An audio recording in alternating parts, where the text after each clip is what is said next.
ஆதியாகமம் 7ஆம் அதிகாரம்.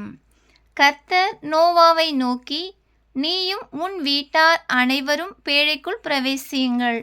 இந்த சந்ததியில் உன்னை எனக்கு முன்பாக நீதிமானாக கண்டேன். பூமியின் மீதெங்கும் வித்தை உயிரோடே காக்கும் பொருட்டு நீ சுத்தமான சகல மிருகங்களிலும் ஆணும் பெண்ணுமாக 7 ஜோடும், சுத்தமல்லாத மிருகங்களில் ஆணும் பெண்ணுமாக ஒவ்வொரு ஜோடும், ஆகாயத்து பறவைகளிலும் சேவலும் பேடுமாக 7 ஜோடும் உன்னிடத்தில் சேர்த்துக்கொள்.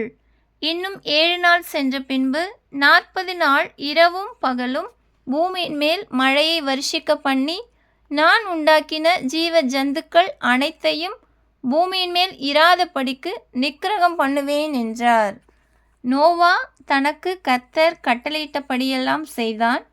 ஜலப்பிரளயம் பூமியின் மேல் உண்டானபோது நோவா 600 வயதாய் இருந்தான். ஜலப்பிரளயத்துக்கு தப்பும்படி நோவாவும் அவனுடனே கூட அவன் குமாரரும் அவன் மனைவியும் அவன் குமாரரின் மனைவிகளும் பேழைக்குள் பிரவேசித்தார்கள்.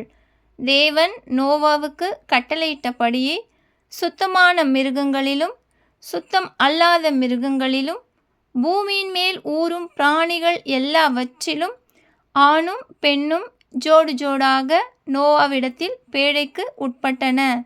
7 நாள் சென்ற பின்பு பூமியின் மேல் ஜலப்பிரளயம் உண்டாயிற்று.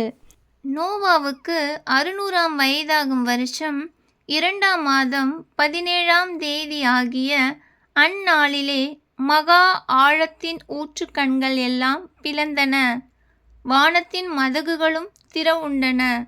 40 நாள் இரவும் பகலும் பூமியின் மேல் பெருமழை பெய்தது. அன்றைய தினம் நோவாவும் நோவாவின் குமாரராகிய சேமும் காமும் யாபேத்தும் அவர்களுடனே கூட நோவாவின் மனைவியும் அவன் குமாரரின் 3 மனைவிகளும் பேழைக்குள் பிரவேசித்தார்கள். அவர்களோடு ஜாதி ஜாதியான சகலவித காட்டு மிருகங்களும் ஜாதி ஜாதியான சகலவித நாட்டு மிருகங்களும் பூமியின் மேல் ஊறுகிற ஜாதி ஜாதியான சகலவித ஊரும் பிராணிகளும் ஜாதி ஜாதியான சகலவித பறவைகளும் பலவிதமான சிறகுகளுள்ள சகலவித பட்சிகளும் பிரவேசித்தன. இப்படியே ஜீவ சுவாசமுள்ள மாம்ச ஜந்துக்கள் எல்லாம் ஜோடு ஜோடாக நோவாவிடத்தில் பேழைக்குள் பிரவேசித்தன. தேவன் அவனுக்கு கட்டளையிட்டபடியே ஆணும் பெண்ணுமாக சகலவித மாம்ச ஜந்துக்களும் உள்ளே பிரவேசித்தன. அப்பொழுது கர்த்தர் அவனை உள்ளே விட்டு கதவை அடைத்தார். ஜலப்பிரளயம் 40 நாள் பூமியின் மேல் உண்டானபோது ஜலம் பெருகி பேழையை கிளம்ப பண்ணிற்று. அது பூமிக்கு மேல் மிதந்தது. ஜலம் பெருவெள்ளமாகி பூமியின் மேல் மிகவும் பெருகிற்று. பேழையானது ஜலத்தின் மேல் மிதந்து கொண்டிருந்தது. ஜலம் பூமியின் மேல் மிகவும் அதிகமாக பெருகினதினால் வானத்தின் கீழெங்கும் உள்ள உயர்ந்த மலைகளெல்லாம் மூடப்பட்டன. மூடப்பட்ட மலைகளுக்கு மேலாய் 15 முழ உயரத்திற்கு ஜலம் பெருகிற்று.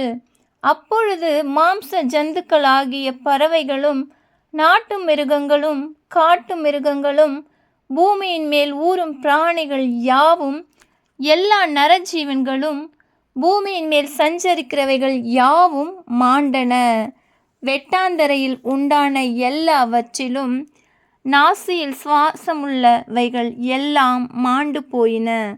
மனுஷர் முதல் மிருகங்கள் ஊறும் பிராணிகள் ஆகாயத்து பறவைகள் பரியந்தமும் பூமியின் மேல் இருந்த உயிருள்ள வஸ்துக்கள் யாவும் அழிந்து அவைகள் பூமியில் இராதபடிக்கு நிக்கிரகமாயின.